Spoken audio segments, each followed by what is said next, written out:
For the lighting. Hello, hello, hello. Hello, everyone. Hello. Facebook's got a new system here for their lives. This is interesting. Um, I am Jennifer Elizabeth Masters, and I'm a soul sculptor. I am an author, a healer. I'm an intuitive. I'm a channel. And one of the things that I do is help people overcome anxiety and depression.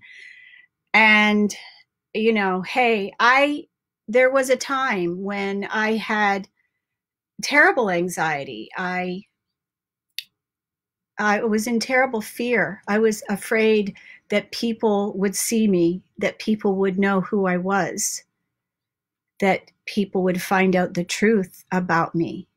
I had guilt, I had shame about my past, about all the molestation that had taken place in my life. I had PTSD.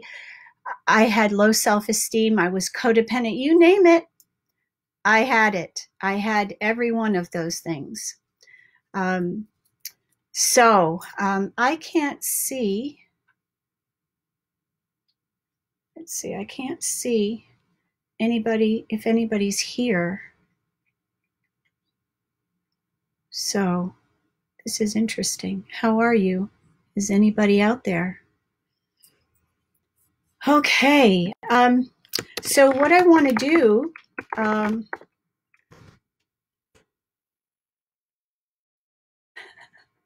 I can't see that you're here. This is really strange. This is very different than what I'm used to. So we just got a message from Ventura, the county that I live in, and I'll share it with you. Well, maybe it's not even showing up now. It was an alert saying, no one is to go out unless they absolutely have to. And so I just, I want to give you all sort of a little something to think about, something different than fear and anxiety. And so one of the books I wrote is Orgasm for Life. This book is out in audio. I recorded it. It is in my voice. It is, I channeled George Carlin for this book, so it's funny. The book will turn you on. It will ignite your senses. And here's the thing. With this coronavirus, you could end a marriage and relationship, or you could make it hotter. You could make it more intimate. You could become more connected. And I'm seeing people turn this around, finding ways to enjoy their children on a deeper level and be present in the moment. One of my clients, I did a session with her last night. She was saying, I didn't realize how wonderful my daughter was. She kept saying to me, Mom, if you're not too busy, could I have a minute of your time? This little girl is 9 years old. Mom, if you're not too busy, could I have a minute of your time? Now, if that doesn't break your heart, I don't know what will. Because here's the thing, people. If we don't want to raise narcissistic children, the number one thing that we need to do with our children is to be present with them, like I'm being present with you right now, looking you in the eyes, seeing you. Take a deep breath.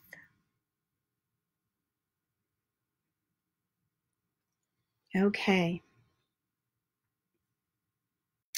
Yay, Ashley. I'm glad you're here. Okay.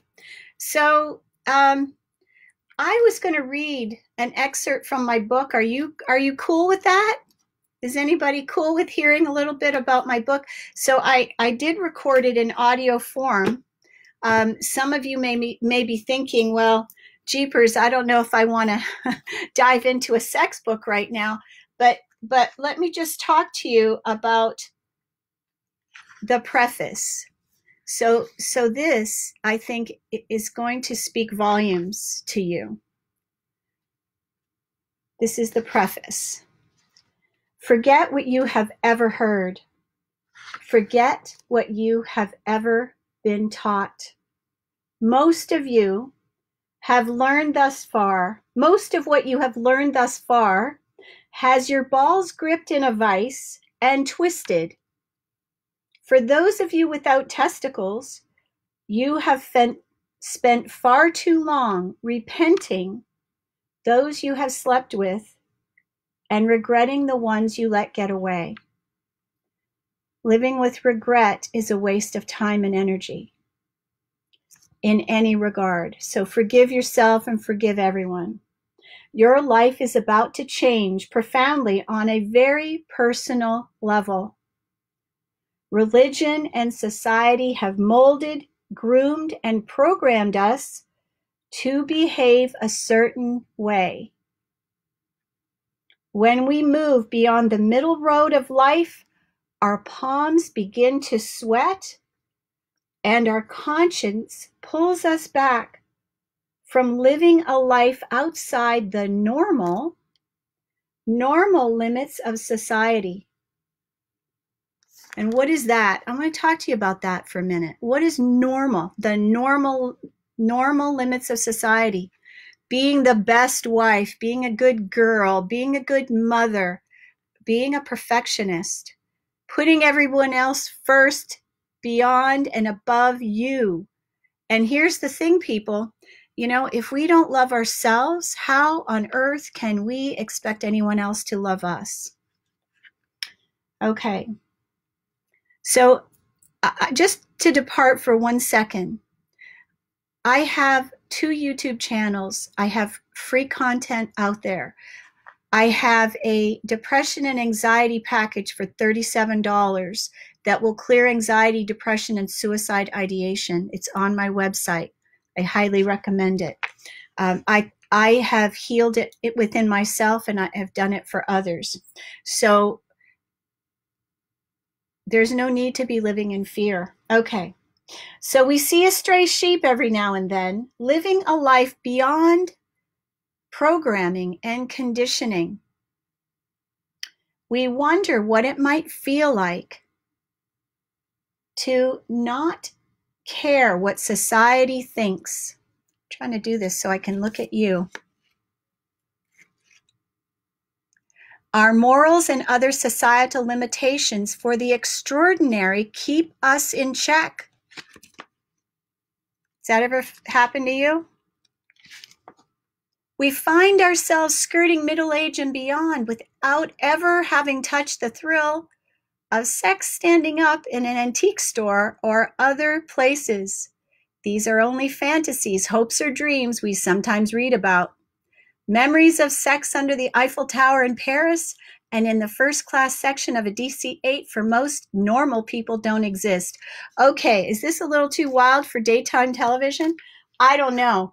But here's the thing, people. This book, it will ignite your sex life. It will turn you on. It will create intimacy. It will teach you how to communicate without hate so that your relationship becomes lovely, warmer, more connected. You have all this time, people. This is a great time to work on your relationship. And it will help you work on your relationship with yourself as well. So, okay. So, what do you think, Ashley? Is this scaring you? Okay. Okay. So, yet there are those who push the limits, who experience wide-eyed wonder in their lives. We see these players and characters in movies and imagine what life would be like to be them, if only for a moment. We find ourselves as adults with children that further bog us down, yet create more mundane but somewhat pleasant events. We love our families, but long for the thrill of the vomit. Wait a minute. We long for the thrill of the stomach-dropping roller coaster ride minus the vomit, which unbridled free sexual expression can give us. Life is supposed to be pleasure-filled. We approach middle age wondering, where is it? For all the back-breaking, nose-to-the-grindstone years we have endured, it seems that pleasure has been wrung out of our sexual experiences. Not just sexual experiences, just life in general. Thanks, Stephanie. So how many people are experiencing pleasure being home? I am. I think I've put 10 pounds on. I've experienced so much pleasure. Okay. Let's see where else. Life is supposed to be pleasure-filled. We approach middle age wondering, where is it? For all the back-breaking, nose-to-the-grindstone years we've endured, it seems that the pleasure has been wrung out of our sexual experiences and just general life experiences. We read about it in books or watch it on a movie screen. We live in an on-demand society. We desire instant gratification. We want mind-blowing sex with multiple orgasms that leave us wishing that we smoked. Sex with multiple orgasms that could leave us, oh, I like that line so much I'm repeating it. Oh, gosh. Okay. I cracked myself up.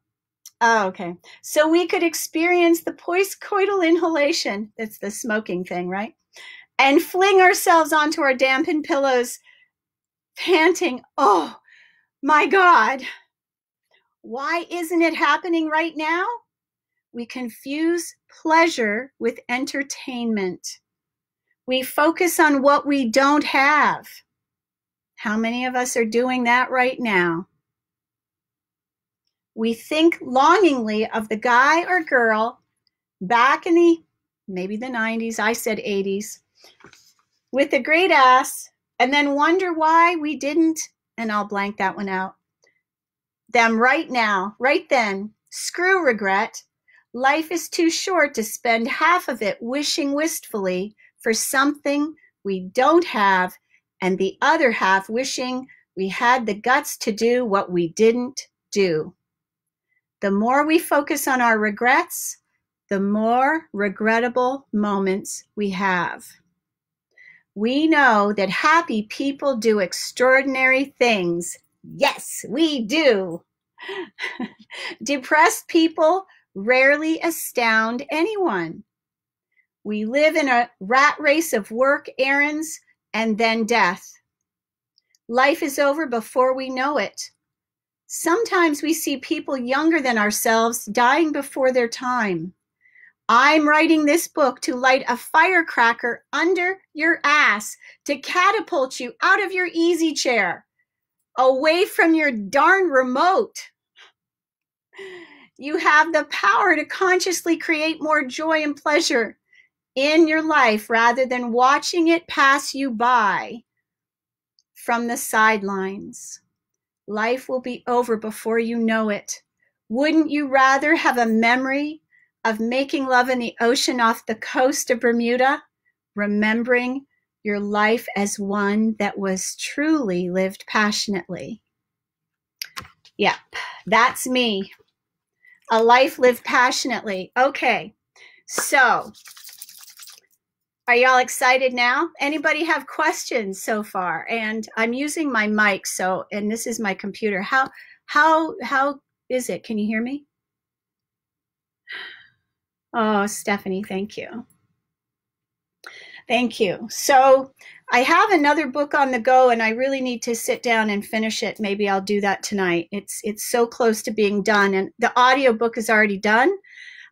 This book, Orgasm for Life, is available in audio, and I just got an email saying that they've upped the amount that I'll earn.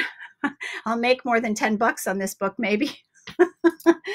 Okay, so what I want to talk about is the benefits of orgasm. So let's talk about that. Amen, sister. All right, so let's see if I can get there here. All right, the 7 health benefits of an O. It boosts your immune system. Screw the vitamin C. Past research has shown that one of the big benefits of orgasm is that it boosts your immune system. Don't have to rush to the grocery store to get those vitamins. A study of college students showed that those who had sex once or twice a week had, oh, this is hard for me, immunoglobulin levels 30% higher. You know what I'm saying. It's the white cell count, I think, than those who were abstinent. And just maybe don't have sex when you're sick. Nobody wants to sneeze and romp mid-romp with germs around. True. Also, your pain threshold becomes higher when you're having regular sex. And and if you don't know where your the A, B, C, D, E, F, G spot is, read my book. You'll discover it. You may live longer if you're having regular orgasms. A study in South Wales over the course of 10 years examined the relationship between the frequency of orgasm and mortality among middle-aged men who were asked about their physical health in addition to frequency of orgasms. At the 10-year follow-up, I love this, they found that those that had 2 or more orgasms a week had 50% lower mortality risk than those that had less frequent. So did you hear that? 2 or more a week. It'll regulate your menstrual cycle. You'll feel happier. I mean, who doesn't want this? You could have an easier time conceiving. So I don't want to talk about that right now, but if you have in a report, people who have orgasms during sex after their male partner's orgasm retain more sperm than those who never hit the big O. Okay, and if you don't know how to get there, this book will help you. You might lose weight. Hey, after all those brownies I've been eating, shh, don't tell anybody. Okay, let's see what else. There should be more. But anyway, so that's that about that. There should have been 7 things, but I didn't see 7. Where are you all? I've lost you. Where did you go? Okay. So, laughter. I'm just going to tell you a little bit about me with my anxiety. What I discovered is that if we let our mind, does that help? It does, doesn't it? Run amok. If we let our mind just do what it wants to do, which the mind wants to keep us safe. And it was put in place, that monkey chatter, that ego, it was put in place to keep us safe from dinosaurs and chasing lions and those types of things. So what is happening right now with this, and I can't say the word because then I don't want them to highlight my video and not run it. So with what is going on right now, if you're in fear, then you don't feel safe. And here's the thing, all of us can stay safe if we follow the advice of what the doctors are saying. Stay home. Don't go out unless you absolutely have to. Don't let your children go out and come back running it. Don't have play dates. Don't have dates. Don't see anybody outside of your home. I mean, so if this lasts 2 months, big whoop, isn't your life worth staying in for 2 months till this passes? I know my life is. My mother's going to be 98 in July. I am planning to go to Canada for her birthday. My mother is planning to be alive for her birthday. She's staying in. She's not gallivanting out. She's not dating. So stay home, enjoy each other. Find fun things to do. Play cards. I am calling friends every single day, connecting. I'm staying in touch with people. People are calling me for sessions. And Friday, so this is my big announcement. I have a new radio show on BBS radio starting at 8 p.m. Pacific, Friday nights, every other Friday for sure for now. And it's called SOS. Soulfully Observant Sage. sometimes obsessive sage, sometimes orgasmic sage. But this radio show is going to be one where you can call in. I'll do coaching live on the air. I will be doing an energy clearing Friday night. I will be sending out my love to as many people that will hear it and receive it. So how do I stay calm? Well, I am grounded in my body. That is probably the biggest thing. There was a time that I wasn't grounded. And when I wasn't grounded, I was very scattered. So what's the difference? Well, when I began to love myself, I stopped running away from who I was. I stopped trying to please other people.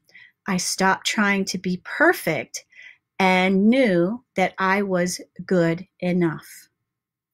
So when we know that we are good enough, when we respect ourselves enough to have healthy boundaries and be able to say, no, I don't want to. No, thank you very much. I mean, I've had people say some things to me on Facebook, and I have to stand in my truth and say, no, thank you. That may be okay for you, but it's not for me. Okay. So is anyone asking questions? Okay. All right. So I'm going to just give you my process for meditating. So there was a time that I believed that I couldn't meditate because my mind was chatting at me. My mind is now quiet, completely quiet. And this is what, it's part of what I do for my clients. I coach them and give them tools to use to quiet the mind. So the mind is doing its best to help us. And we need to say, thanks for sharing. That's not part of my reality. And knowing that we are safe, knowing that we are protected, knowing that we're here for a reason. There is no one else like you out here. There is no one else on the planet like you. So why would you compare yourself to anyone else? Nobody does what you do. And certainly nobody does it like you do. And there's that song, I think it's Carly Simon, nobody does it better. Nobody does it better than you. So when you recognize that you are your best friend and also your worst enemy, you calm the enemy down and you love that part of yourself. When you lovingly accept the crazies, the scattered part of you, the shadow part of you, when you love and accept it, instead of trying to kick it out of bed or out of the Earth's hemisphere, when you start to lovingly accept all of you the way you are, not when you have the perfect amount of money in the bank or the perfect relationship or you have the perfect number of clients. No, right now. So self-love means loving yourself as you are, where you are, no matter what. And so in the process of loving ourselves, there are a few things we need to do. We need to stop a few things. We need to stop hating on ourselves. We have to stop telling ourselves that we're stupid or fat or ugly or whatever else is your critic voice in the background. You have to stop that. Instead, speak lovingly to yourself. Say nice things. Date yourself. What would you say to yourself if you were dating you? Would you tell yourself how beautiful you are? Of course you would. Would you tell yourself, I love you? Of course you would. So these are the things that we want to focus on, and those are the things that calm our bodies down and make us want to stay in our body, because it's this, where's my magnifying glass? It's the magnifying all the flaws and faults and then clobbering ourselves with the baseball bat. That is what makes our body, our spirit not want to stay in this body. So when you start being kind to you, you'll become more grounded in your temple and be the goddess that you are. But you can't be the goddess out of your body. So I help you be the radiant goddess or the radiant gentleman that you are by being grounded in your body. Okay, let me just check. Is anybody commenting? All right, so daily meditation is important, and the way that I started to meditate was by using a mantra. So I would sit, I tried the cross-legged on the floor thing. I didn't like it much. And so when I meditate, I sit up in bed and I do a mantra. And I have I'll post it on Facebook in a little bit. My meditation that I did the year I became enlightened is called the Divine Presence Process Meditation. And the first mantra is lovely. It's really beautiful. I am the light of the divine inside me. And now when I say that, my heart just opens. I am the light of the divine inside me. Now we have gone, because I was just laughing, I'm hearing my guides talking to me going, you went from talking about orgasms to talking about divinity. So here's the thing. We are divine beings. We are connected with the inner divine. We are connected to the universe. We're connected to all that is. And what people are starting to realize is that every one of you is part of me. We're all in this together. We're all united. No matter where we're from, no matter what part of the world we're from, we're all united. And the sooner that we all realize, no matter who you've hated in the past, if you hate someone, you hate part of you. It's true. So you cannot hate others and not hate yourself. It's impossible.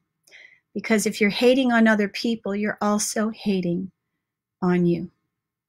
So with that note, I'm going to send you off with some beautiful affirmations. And you can sit with your eyes closed. They will help you to feel beautiful. Okay, take a deep breath. And just envision white light coming down through the top of your head, radiating all over your shoulders, your neck, your back, your chest, all the way down through your solar plexus, your core, your thighs, your knees, your calves, your feet, down, down, down into the center of the earth. Connecting you with the earth, beautiful Mother Earth. And on the next inhalation, you're going to inhale that cleansed energy up through your feet, through your calves, through your knees, through your thighs, up into your abdomen, into your heart, and holding it there. Breathing. And just close your eyes, and you can do this, which is sending fear away. Or you could do this, your hands up, open to receive in your lap. Or you can do this mudra. Calms the mind. Breathe. So I'm going to speak to you as if you are speaking to you. I am light.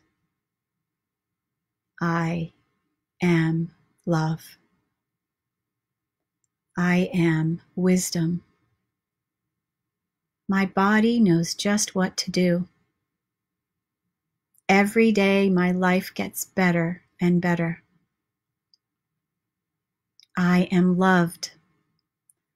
I am deserving. I am beautiful. I am perfect just as I am. I radiate light from within. I am grounded and safe. I am protected. My body knows just what to do. I am powerful. I am worthy. I am enough. I am worth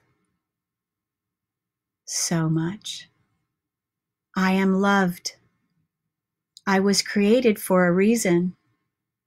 I am here at this time to witness the birthing of the new humanity and world. I love life. Life works for me. I gratefully give and receive. I'm grateful for this life. I'm grateful for my vibrant health. I am safe. I am protected. I am secure. I am loved. I am enough. I am deserving. I am beautiful as I am. I am a radiant being of light. I was created unique for a reason. Life works for me. My good lies before me. Abundance comes to me easily and effortlessly. I am grateful for all that I am, all that I have, and all that I receive. I am grateful for this life. I am grateful for the love in my life. I am grateful for the lessons I have learned. I know life is a gift,